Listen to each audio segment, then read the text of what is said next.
Hello दोस्तों, नमस्कार दोस्तों। मैं रोशन कुमार यादव आपका फिर से स्वागत करता हूं अपने सत्यार्थ कैरियर इंस्टीट्यूट के ऑनलाइन प्लेटफॉर्म पर।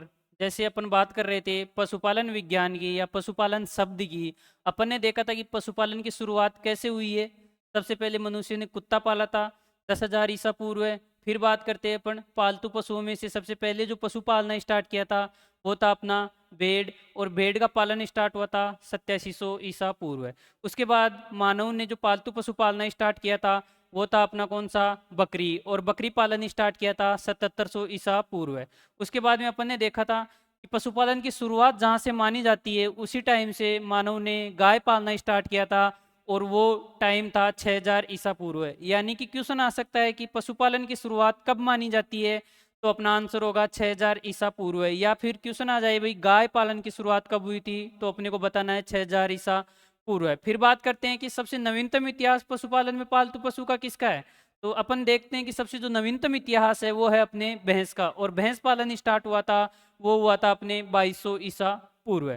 उसके बाद में अपन ने देखा था कि पशुओं का वैज्ञानिक वर्गीकरण देखा था, जिसमें सबसे जो बड़ी कड़ी थी वो थी किंगडम, या जिसको अपन बोलते हैं जगत। उसकी बात की थी अपन ने तो उसमें था जंतु जगत। उसके बाद फाइलम था, संघ था, वो था अपना कौन सा कोर्डेटा। उसके बाद क्लास थी, और क्लास कौन सी थी, मेमल्स या स्तनधारी। उसके बाद बात करते हैं अपन किसकी, उसके बाद फैमिली की बात करते हैं। फैमिली थी कौन सी, बोवेडी। ऑर्डर था आर्टियोडेक्टाइलिया। आज बात करते हैं अपन पशुपालन की शब्दावली, यानी कि जनरली पशुपालन के अंदर काम आने वाले जो शब्द हैं या काम आने वाली जो टर्मिनोलॉजी है उसकी बात करते हैं। ये भी एक इम्पोर्टेंट पार्ट है एनिमल हस्बेंड्री का। यहाँ से अक्सर एग्जामिनर हर एग्जाम में क्वेश्चन देखने को अपने को मिलता है। बात करते हैं आज अपन सबसे पहले स्टार्ट कर रहे हैं किसकी, सिलेक्शन की या चयन की प्रक्रिया की। ये चयन प्रक्रिया अपन हर किसी में अपनाते हैं भाई, अपने को किस चीज का चयन करना है, किस चीज को अपने को छोड़ना है। ऐसे ही पशुपालन के अंदर अपन एक टर्मिनोलॉजी यूज करते हैं जिसे बोलते हैं अपन सिलेक्शन या चयन। इसमें क्या करते हैं, अपनी इच्छा के अनुसार जो अपने को अच्छा पशु दिखता है उसका क्या कर लेते हैं, चयन कर लेते हैं, उसके गुणों को जाने बिना। जैसे भाई बहुत सारे पशुओं का क्या है, एक झुंड है, और उस झुंड में से अपन एक पशु को अलग करना है तो अपन क्या करते हैं अपनी इच्छा अनुसार। जैसे घोड़े का झुंड है, घोड़े को अपने को व्हाइट कलर पसंद है तो व्हाइट कलर के घोड़े को क्या कर लेते हैं अपन, अलग कर लेते हैं बिना उसके गुण को देखे हुए। यानी कि अपनी इच्छा अनुसार पशु को झुंड से अलग करने की प्रक्रिया को अपन क्या कहते हैं, सिलेक्शन या चयन कहते हैं। सिलेक्शन या चयन कहते हैं। चयन सेम वही प्रक्रिया है जैसे अपन सब्जी लाने जाते हैं।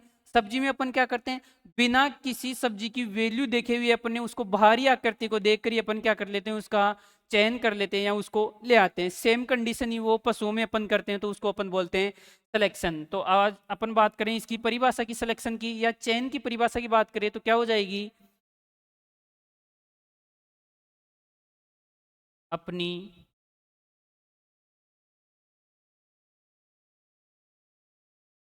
इच्छा अनुसार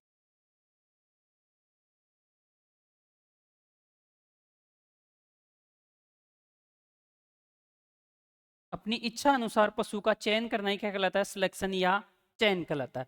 इसके बाद नेक्स्ट देखते हैं अपन दूसरी शब्दावली या नेक्स्ट टर्मिनोलॉजी जिसे बोलते हैं अपन कलिंग। कलिंग भी एक चयन की प्रक्रिया है। यानी कि जो कलिंग और चयन है सेम अर्थ में यूज लिए जाते हैं, लेकिन कलिंग में क्या होता है, कलिंग में अपन पशुओं के गुणों के आधार पर चयन करते हैं।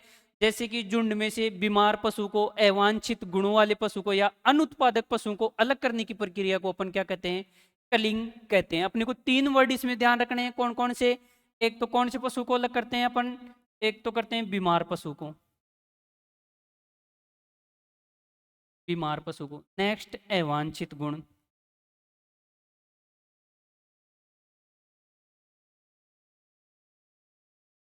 या फिर अनुत्पादक।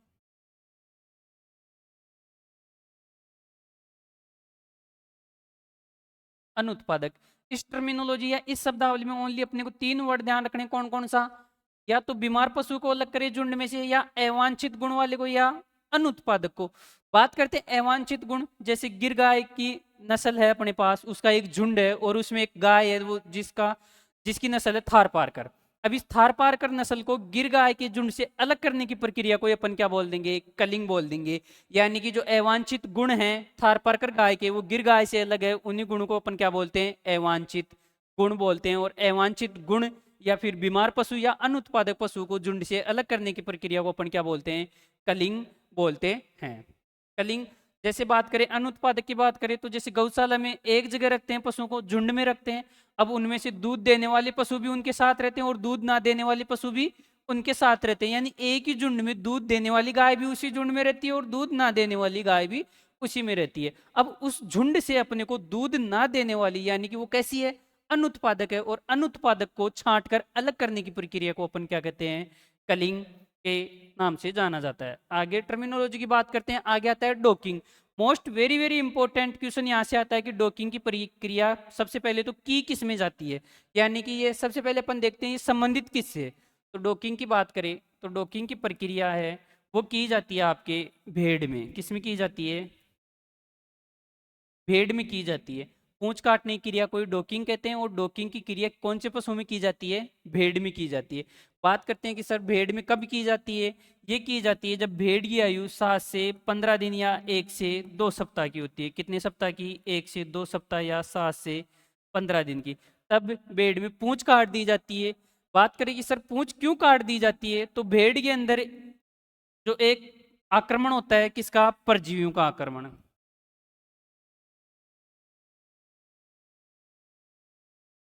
परजीवियों का आक्रमण होता है किसमें? भेड़ में। कौन से परजीवी का? परजीवी की बात करें तो जो परजीवी वो है ब्लू फ्लाई। कौन सा?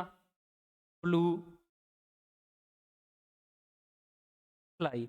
ये ब्लू फ्लाई क्या करता है? जब भेड़ जमीन पर बैठती है या चरती है जमीन नीचे होके, तो भेड़ की क्या होती है जो पूंछ है वो किसको टच करती है? जमीन को टच करती है, और जमीन मिट्टी के अंदर कौन पाई जाती है? ब्लू फ्लाई पाई जाती है। और भेड़ की पूंछ के ऊपर ऊन होने के कारण उस ऊन से कौन चिपक जाती है? ब्लू फ्लाई चिपक जाती है किसके? पूंछ के। इसीलिए भेड़ में क्या काटी जाती है? पूंछ काट दी जाती है, और उस पूंछ काटने की प्रक्रिया को क्या कहते हैं अपन? डॉकिंग कहते हैं। कौन से परजीवी की? ब्लू फ्लाई की। इसीलिए भेड़ को और क्या बोला जाता है? बात करते हैं भेड़ की, तो भेड़ को बोला जाता है परजीवियों का म्यूजियम। परजीवियों का म्यूजियम बोला जाता है। क्यों बोला जाता है? क्योंकि सबसे ज्यादा जो परजीवियों का आक्रमण होता है वो कौन से पशु पर होता है? आपके भेड़ पर होता है। इसीलिए इसमें कौन सी क्रिया की जाती है? डॉकिंग या पूंछ काटने की क्रिया की जाती है। टाइमिंग का ध्यान रखना, कब की जाती है? 7 से 15 दिन या फिर 1 से 2 सप्ताह की। जब भेड़ छोटी होती है तब की जाती है किसकी क्रिया? डॉकिंग की क्रिया। पूंछ काट दी जाती है। क्यों काट दी जाती है? परजीवियों के आक्रमण से बचने के लिए। कौन से परजीवी से आक्रमण के बचने के लिए? ब्लू फ्लाई से बचने के लिए। आगे बात करते हैं अपन नेक्स्ट टर्मिनोलॉजी की, वो आता है अपना फलसिंग। फलसिंग किससे संबंधित है? पहले तो हर वर्ड को अपन देखेंगे कि संबंधित किससे, यानी किससे संबंध रखता है। बात करते हैं किसकी? फलसिंग की। फलसिंग सबसे पहले देखते हैं किससे संबंधित है। फलसिंग भी किससे संबंधित है? भेड़ से संबंधित है। किससे संबंधित है? भेड़ से संबंधित है। और भेड़ में ब्याने से पूर्व जो आहार दिया जाता है, या ब्याने के 2 से 3 सप्ताह पूर्व जो अतिरिक्त आहार दिया जाता है। अतिरिक्त आहार क्यों दिया जाता है? क्योंकि पहले तो भेड़ जब गर्भित नहीं होती या गर्भधारण नहीं किया था तब तो वो अपने शरीर का मेंटेन करती थी, इसलिए राशन की जरूरत कम होती थी उसको। उसके बाद में उसके पेट में एक बच्चा भी पड़ रहा है, उसको भी अतिरिक्त आहार देना पड़ता है, यानी उसको उसके लिए भी क्या करना पड़ता है? भेड़ को भोजन प्रदान करना पड़ता है भेड़ द्वारा। इसीलिए भेड़ को अतिरिक्त आहार दिया जाता है। कब? ब्याने से 2 से 3 सप्ताह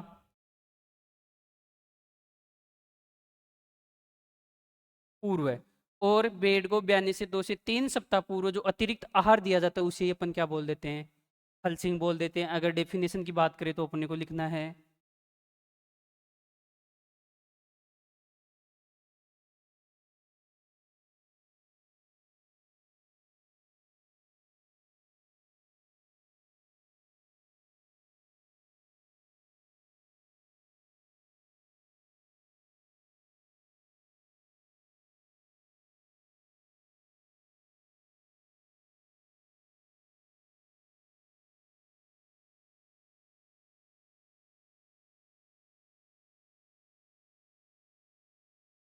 ये क्या कहलाता है? आपका हलसिंग कहलाता है। उसके बाद नेक्स्ट टर्मिनोलॉजी की बात करें तो वो आती है आपकी स्टीमिंग अप, यानी कि स्टीमिंग अप सेम वही कंडीशन। सबसे पहले देखना रिलेटेड किससे? ये रिलेटेड है गाय भैंस से। किससे है? गाय व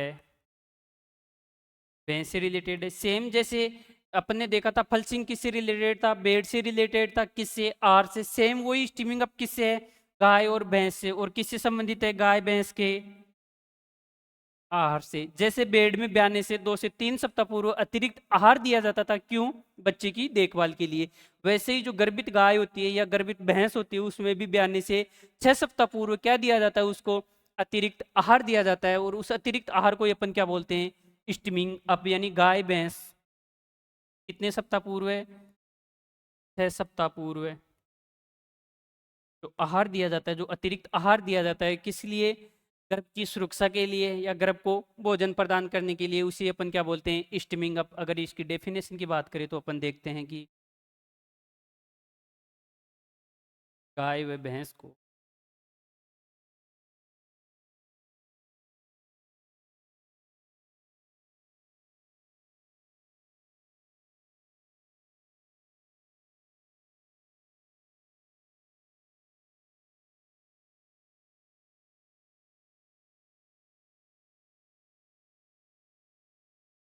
ये क्या कहलाता है, आपका स्टीमिंग अप कहलाता है। नेक्स्ट टर्मिनोलॉजी की अपन बात करते हैं तो वो है आपका डाउन कवर। इस डाउन कवर की बात करते हैं, ये डाउन कवर होता है वो किस में किया जाता है, गाय भैंस में मुख्यतः किया जाता है। गाय भैंस में क्या होता है, जब गाय भैंस ब्याने वाली होती है तो उस हाउस में या उस जगह पर क्या बिछा दिया जाता है, नीचे। जैसे पहले के ज़माने में बात करते थे, गाय क्या होती थी, रात को ब्याह जाती थी और अपन उसको संभाल नहीं पाते थे या देख नहीं पाते थे। उसके लिए क्या करते थे, जहां पर अपन गाय को बांध के रखते थे उस स्थान पर उस नीचे क्या बिछा देते थे, घास बिछा देते थे।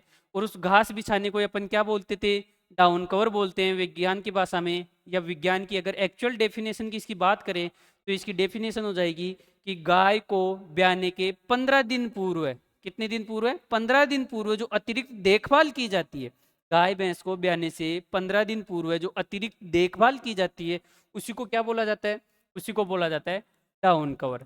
क्या की जाती है, अतिरिक्त देखभाल। कितने दिन पूर्व है,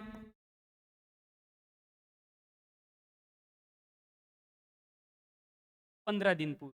यानी कि डाउन कवर में अपन बोल सकते हैं कि गाय भैंस को ब्याने से 15 दिन पूर्व जो अतिरिक्त देखभाल की आवश्यकता होती है उसी को अपन क्या बोल देते हैं, डाउन कवर बोल देते हैं। तीनों टर्मिनोलॉजी तीनों देखभाल से संबंधित है। सबसे पहले बात की अपन ने फलसिंग की। फलसिंग किस में की जाती है, भेड़ में की जाती है। कब की जाती है, ब्याने से 2 से 3 सप्ताह पूर्व अतिरिक्त आहार दिया जाता है, उसे अपन फलसिंग बोलते हैं। फिर बात की अपन ने स्टीमिंग अप की, किस में की जाती है, गाय भैंस में की जाती है। क्यों की जाती है, क्योंकि गर्भित पशु को अतिरिक्त देखभाल या अतिरिक्त भोजन दिया जाता है, उसी को अपन ने क्या बोला, स्टीमिंग अप बोला। बात करते हैं किसकी, डाउन कवर की। डाउन कवर 15 दिन पूर्व है, यानी कि ब्याने से 15 दिन पूर्व गाय भैंस की जो अतिरिक्त देखभाल की जाती है उसी को क्या बोलते हैं अपन, डाउन कवर बोलते हैं। फिर नेक्स्ट टर्मिनोलॉजी की बात करते हैं, वो आता है आपका D horning. Very very important, यहाँ से एग्जामिनर अक्सर क्वेश्चन पुटअप करता है। सबसे पहले बात करते हैं डी हॉर्निंग। जैसे सामने लिखा हुआ है, आपको पता है सींग काटना किससे संबंधित होगा, सींगों से संबंधित होगा। सबसे पहले बात करें संबंधित किससे होगा, सींगों से संबंधित होगा।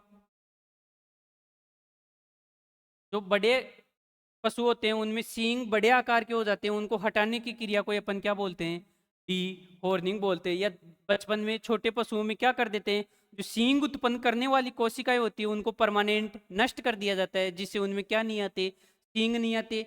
कि सर इसके फायदा क्या है, फायदे की बात करें तो जब बड़े सींग हो जाते हैं तो पशु क्या करते हैं, या तो अपन उनकी देखभाल करने जाते हैं, अपने को नुकसान पहुंचाते हैं, या दो पशु आपस में क्या कर लेते हैं, झगड़ा कर लेते हैं, इसीलिए उनमें क्या हो जाता है, बॉडी में नुकसान हो जाता है या बॉडी में कहीं ना कहीं चोट लग जाती है। उससे बचने के लिए ही अपन क्या करते हैं, पशु में डीहॉर्निंग या सींग काटने की क्रिया। फिर यहाँ से एक इंपॉर्टेंट क्वेश्चन आता है कि डीहॉर्निंग मुख्यतः किस में की जाती थी, या मोस्टली जो अपन देखें एक बीमारी से बचाने के लिए भी क्या की जाती है, डीहॉर्निंग की जाती है। कि सर कौन सी बीमारी से, जैसे कांकरेज नस्ल की गाय है, कांकरेज नस्ल की गाय के सींगों में क्या पाया जाता है, कैंसर पाया जाता है।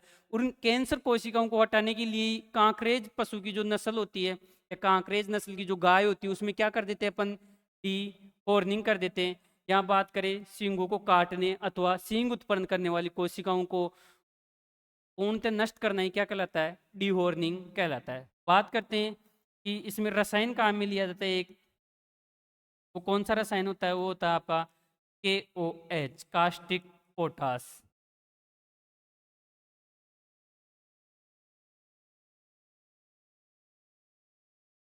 कास्टिक पोटास होता है। जैसे छोटे पशु होते हैं कितने दिन के, लगभग कोई 7 से 15 दिन के, या फिर 1 से 2 सप्ताह के पशु होते हैं। उनमें डॉक्टर क्या करता है, केवल कास्टिक पोटास की एक छड़ आती है जिसको सींग उत्पन्न करने वाली कोशिका जैसे सिर में होती है, वहां पर क्या करता है, 1-2 मिनट तक क्या करता है, रगड़ता है, जिससे क्या होता है, जो सींग उत्पन्न करने वाली कोशिकाएं होती है वो पूर्णतः क्या हो जाती है, नष्ट हो जाती है, और उनमें परमानेंट सींग क्या हो जाते हैं, नष्ट हो जाते हैं। इसी प्रक्रिया को अपन बोलते हैं डीहॉर्निंग। यहाँ से जो क्वेश्चन पुटअप होता है, सबसे मोस्ट क्वेश्चन तो है कौन सा रसायन यूज लिया जाता है, KOH रसायन या कास्टिक पोटास यूज किया जाता है। फिर बात करते हैं कि पशु में डीहॉर्निंग या डिसबडिंग, इसी को क्या बोला जाता है, डिसबडिंग या निष्कलिकायन भी बोला जाता है, कि पशुओं में डीहॉर्निंग या डिसबडिंग करने की उम्र क्या है, वो है आपकी 7 से 15 दिन या 1 से 2 सप्ताह।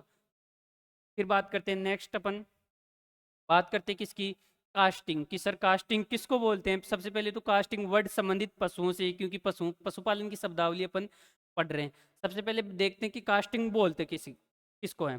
पशु होता है अपने पास, गाय भैंस होती है, उसको जमीन पर लेटाने की क्रिया या जमीन पर गिराने की क्रिया को अपन क्या बोलते हैं, कास्टिंग बोला जाता है। कि सर सबसे पहले देखते हैं कि गिराते क्यों हैं। जैसे कोई दवाई देने की जरूरत पड़ गई अपने को, कोई पशु ब्याने में दिक्कत हो जाती है, ब्याता है तब वो क्या नहीं करता, बच्चा बाहर नहीं आता, तो डॉक्टर को बुलाया जाता है, और डॉक्टर क्या करता है, सबसे पहले पशु को जमीन पर लेटाता है, और उस क्रिया को अपन क्या बोलते हैं, उस प्रक्रिया को अपन बोलते हैं कास्टिंग बोलते हैं। इसकी एक दिशा होती है, कौन सी दिशा में गिराई जाती है, तो अपने को याद रखना है किससे, अपन प्याज खाते हैं कि नहीं, अपने ग्रामीण क्षेत्र में उसको क्या बोलते हैं, कांदा बोला जाता है, और काश से अपने को याद रखना है क्या, कास्टिंग, और दा से याद रखना है कौन सी साइड में, दाईं ओर। कौन सी साइड में, दाईं ओर। यानी कि पशुओं को कौन सी साइड में गिराया जाता है, दाईं ओर गिराया जाता है। क्यों गिराया जाता है, दवाइयाँ देने के लिए गिराया जाता है। कहाँ गिराया जाता है, जमीन पर गिराया जाता है। कि सर बाईं ओर क्यों नहीं गिराया जाता, कौन सी ओर, बाईं ओर। बाईं ओर इसलिए नहीं गिराया जाता क्योंकि बाईं ओर पशुओं के आमाशय पाया जाता है। क्या पाया जाता है, आमाशय।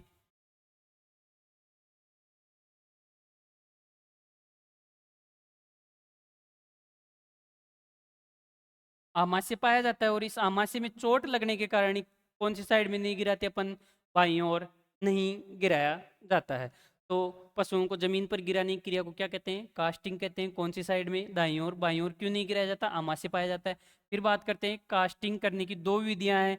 एक तो है कौन सी, बुरलेज विधि, बुरलेज विधि, और एक कौन सी है, ट्यूब विधि।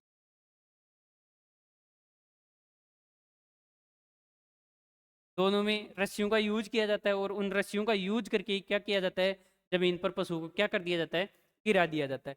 बात करते हैं, डायरेक्ट क्वेश्चन आता है, बुरलेज और र्यूफ विधि किससे संबंधित है, तो अपने को ऑप्शन दिखेगा किससे संबंधित है, पशु को जमीन पर गिराने से संबंधित है। नेक्स्ट टर्मिनोलॉजी की अपन बात करते हैं किसकी, ग्रूमिंग या कुरेरा करना। ग्रूमिंग जस्ट लाइक ए, अपन बात करते हैं मेकअप, अपन मेकअप करवा के आते हैं या मसाज करवा के आते हैं, सेम पशु में उसी मसाज को अपन क्या बोल देते हैं, ग्रूमिंग या कुरेरा। इस प्रक्रिया में क्या किया जाता है, जैसे पशु की बाहरी त्वचा होती है उसको एक मुलायम बालों वाली ब्रश से क्या किया जाता है, साफ किया जाता है। इससे दो फायदे मिलते हैं अपने को। जो मेन फायदा है वो तो क्या है, रक्त संचार बढ़ाने का, क्योंकि जो दुग्ध निर्माण होता है वो कैसे होता है, रक्त के छन्ने से होता है, और रक्त अगर जितना ज्यादा रक्त संचार होगा उतना ही क्या होगा, दुग्ध निर्माण होगा।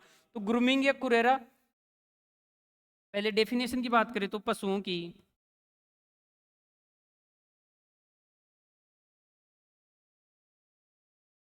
बाहरी त्वचा को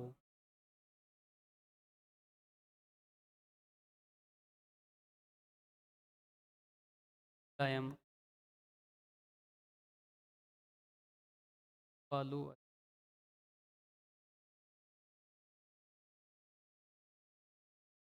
ब्रश से साफ करना ही क्या कहलाता है, ग्रूमिंग या कुरेरा करना कहलाता है। तो अपन देखते हैं मुख्य उद्देश्य क्या है। मुख्य उद्देश्य देखते हैं तो मुख्य उद्देश्य क्या है इसका, मुख्य उद्देश्य वो है रक्त संचार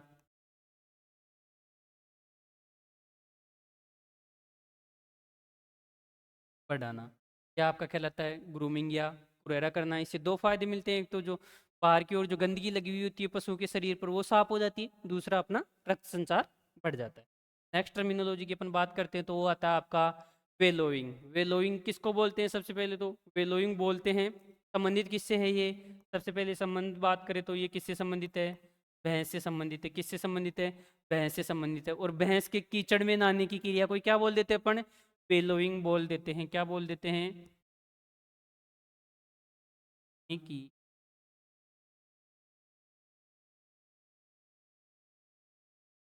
प्रक्रिया। किसके नहाने की? भैंस के नहाने की। ऊपर ऊपर देख लिया। अब देख लो, अपन नहाते हैं उसको कुछ नहीं बोलते, लेकिन जो भैंस नहाती है उसके लिए एक अलग से टर्मिनोलॉजी यूज की जाती है और उसको अपन क्या बोलते हैं? वेलोइंग बोलते हैं। एक होता है आपका वेलोइंग और एक होता है आपका बेलोइंग। ये कौन सा होता है? ये भी यहीं से याद रखना है। वेलोइंग तो किसको बोलेंगे? भैंस को नहाने की क्रिया या कीचड़ में लेटने की क्रिया को क्या बोलेंगे? वेलोइंग। और गाय भैंस के, गाय व भैंस के आवाज को क्या बोलते हैं अपन? जैसे रंबाती अपन बोलते हैं ना, कि गांव में क्या होती है, जब चारा नहीं डालते तो भैंसे और गायें क्या करने लग जाती है? रामने लग जाती है। और उस रामने क्रिया को ही अपन क्या बोलते हैं? बेलोविंग। क्या बोलते हैं? बेलोविंग और बेलोविंग। नेक्स्ट अपन टर्मिनोलॉजी की बात करते हैं तो वो आता है आपका पदीयकरण। इंपॉर्टेंट टर्मिनोलॉजी है, यहाँ से अक्सर क्वेश्चन पुटअप होता है, एग्जामिनर का मेन फोकस होता है इस पर। बधियाकरण की बात करते हैं तो बधियाकरण बोलते किसको है? सबसे पहले तो ये देखेंगे, बधियाकरण पशु से संबंधित है। कौन सी क्रिया से संबंधित है? तो अपन बात करते हैं ये किस क्रिया से संबंधित है? ये है जनन की प्रक्रिया से। क्यों? कौन सी प्रक्रिया से? जनन की प्रक्रिया से है। और इस बधियाकरण की प्रक्रिया में क्या कर दिया जाता है? जो नर पशु होता है, कौन से पशु से संबंधित है? नर पशु से। मेनली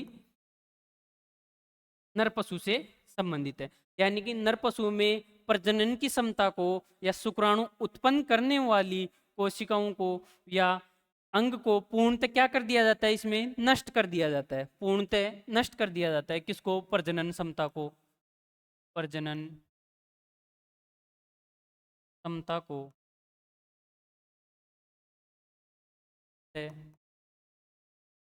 नष्ट।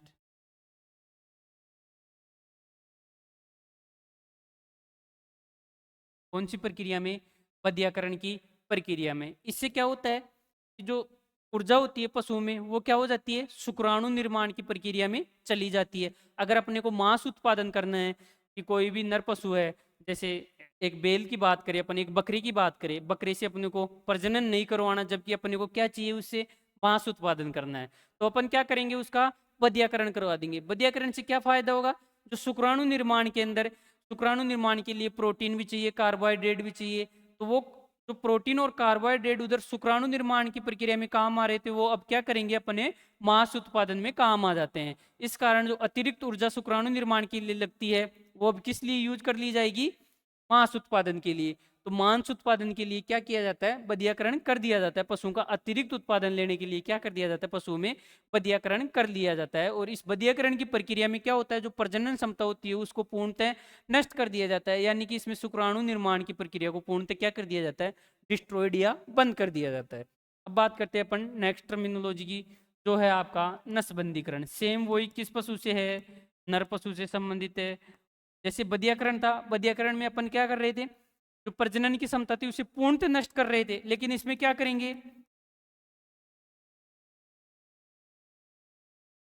जो शुक्रवाहिनी होती है उसको क्या कर देते हैं?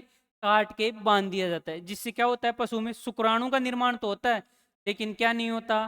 वो शुक्राणु वीर्य के साथ बाहर नहीं आते। और इस प्रक्रिया को अपन क्या बोलते हैं? नसबंदीकरण। इससे क्या फायदा होगा? एक तो जो नसबंदीकृत नर है वो क्या कहलाता है? सबसे पहले अपन इसमें एक जो क्वेश्चन पुटअप होते हैं वहां से वो देखते हैं। सबसे पहले तो जो नसबंदीकृत नसबंदीकृत नर पशु क्या कहलाता है? टीजर कहलाता है। क्या कहलाता है? टीजर बुल कहलाता है। और इस टीजर बुल का जो यूज किया जाता है वो किस में किया जाता है? जो मादा पशु होती है, मादा पशु की कीट का पता लगाने,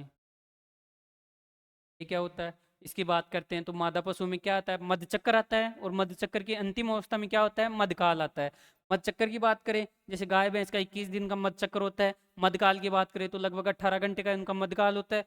तो जैसे ही पशु मध में आता है, जैसे अपन बात करें कि साइलेंट हीट किस में पाई जाती है, भैंस में पाई जाती है, तो उसका अपने को क्या नहीं लगता, पता नहीं लगता कि ये मध में है या नहीं है, यानी कि सांड के साथ इसका प्रजनन करवाया जाए या नहीं करवाया जाए। ऐसी ही कुछ गायें होती है जो क्या करती है, साइलेंट हीट दर्शाती है, लेकिन मुख्यतः साइलेंट हीट किस में पाई जाती है, भैंस में पाई जाती है।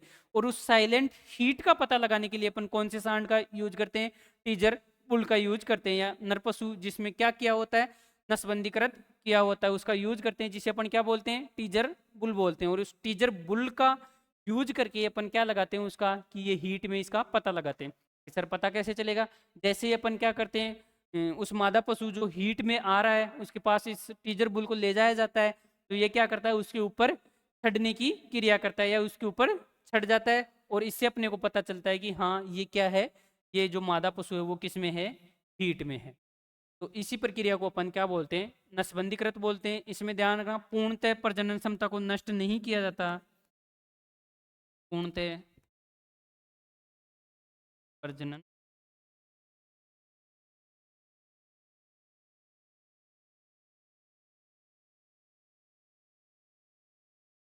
किया जाता, जबकि अपन ने देखा किसमें, बधियाकरण में पूर्णतः क्या कर दिया जाता है, प्रजनन क्षमता को नष्ट कर दिया जाता है। आगे बात करते हैं अपन नेक्स्ट टर्मिनोलॉजी की, वो है आपका विनिंग। विनिंग क्या है, विनिंग होता है और एक होता है आपका सकलिंग। सबसे पहले तो बात करते हैं किससे संबंधित है, तो ये दोनों जो वर्ड है विनिंग और सकलिंग, ये हैं आपके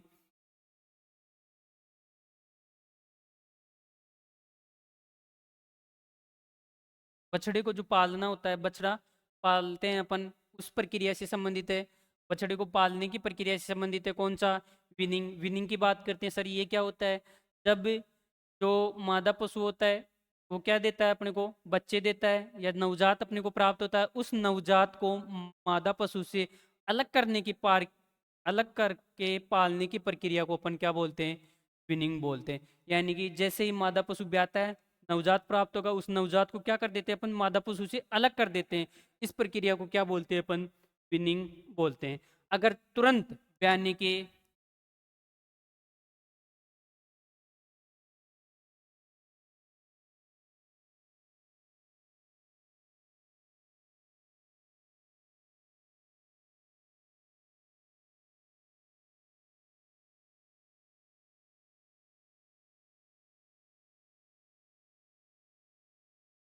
अगर मादा पशु ब्याने के तुरंत बाद बछड़े को अलग कर दिया जाए, तो जीरो विनिंग बोला जाता है। क्या बोला जाता है, जीरो विनिंग बोला जाता है। सबसे पहले तो डायरेक्ट क्वेश्चन आता है, विनिंग किसको बोला जाएगा, मादा पशु से नवजात को अलग करने की अलग रखकर पालने की प्रक्रिया को क्या बोलते हैं, विनिंग बोलते हैं। और या यदि तुरंत ब्याने के तुरंत बाद अलग कर दिया जाए तो उसे क्या बोलते हैं, जीरो विनिंग बोलते हैं। कि सर ऐसा क्यों करते हैं, ऐसा इसलिए करते हैं ताकि एक तो स्वच्छ दूध का अपने को क्या मिल सके, उत्पादन मिल सके, और एक बछड़े का क्या कर सके अपन, वैज्ञानिक तरीके से क्या कर सके, पालन कर सके, ताकि एक तो बीमारियों का संक्रमण कम होगा। मादा पशु में जो बीमारी है उसका संक्रमण, अगर बछड़े को साथ रखकर पालते हैं तो क्या हो जाता है, उसमें संक्रमण हो जाता है।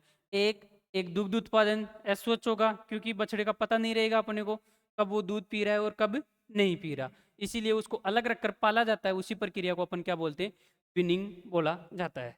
नेक्स्ट टर्मिनोलॉजी की बात करते हैं, वो इसी से संबंधित है, सकलिंग। सकलिंग किससे संबंधित है, वही नवजात को पालने से संबंधित है। बछड़े को साथ रखकर पालना, मादा के साथ रखकर पालना। इसको याद ऐसे रखना है कि शकल देखकर, माँ की शकल देखकर पालने की प्रक्रिया को अपन क्या कहते हैं, सकलिंग कहते हैं। क्या कहते हैं, सकलिंग। एक थोड़ा सा अपन विनिंग में देखते हैं कि सर विनिंग सबसे ज्यादा जो अपनाई जाती है वो अपनाई जाती है संकर गायों में या विदेशी गायों में अपनाई जाती है, क्योंकि उसमें अपने बच्चे के प्रति जो मातृत्व शक्ति होती है वो क्या होती है, कम होती है। इसीलिए अपन जो संकर गाय होती है या विदेश या बाहर से लाएगी जो गाय होती है उनमें क्या कर सकते हैं, बछड़े को तुरंत या अलग कर सकते हैं या अलग रहकर पाल सकते हैं। कठिन किसमें, सबसे ज्यादा जो कठिन वो है भैंस में, क्योंकि भैंस में अपने बच्चे के प्रति जो मातृत्व शक्ति होती है वो क्या होती है, ज्यादा होती है। फिर बात करें थे अपन सकलिंग की, शकल देख के, माँ की शकल देख के एक जगह रखकर पालने की प्रक्रिया को अपन क्या बोल देंगे, सकलिंग बोल देंगे। यानी कि बछड़े को